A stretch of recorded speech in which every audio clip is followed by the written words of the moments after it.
Welcome to Angul Roma एक video को आपको स्वागत। आज देखते करवा नदी कंकड़ा।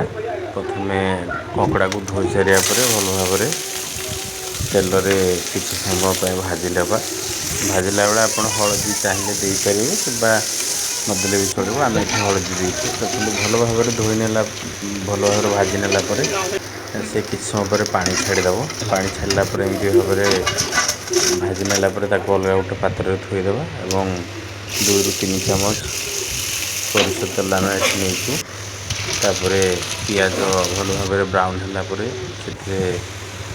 जीरा अदा रसुण पेस्ट एवं चिकेन मसला एवं गरम मसला टमाटो दे आम कषि नेबा। मसला आमर हो गला।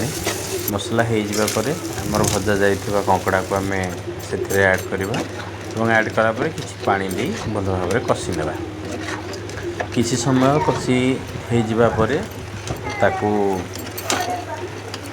आम एपट सेपट कर चल नेबा।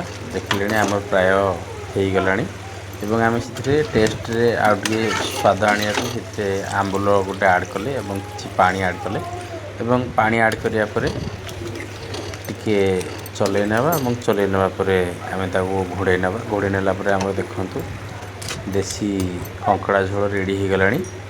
एबे सर्व करवा टाइम एवं एबे धनिया पत्र पकेले। तेणु जदि ये भाया नुआ रेसिपी आपको पसंद लगे ताहले आमर चैनल सहित जोड़ी ही रुहतु। चैनल को सब्सक्राइब करूँ, लाइक करूँ एवं शेयर करने को जमा भूलिए नहीं। आज स्पेशल रेसिपी हूँ देसी नदी कंकड़ा झोल। केमती लगिला निश्चय जनइबे। धन्यवाद। अनुगुल रोमा सहित जोड़ी ही रुहतु। Thank you.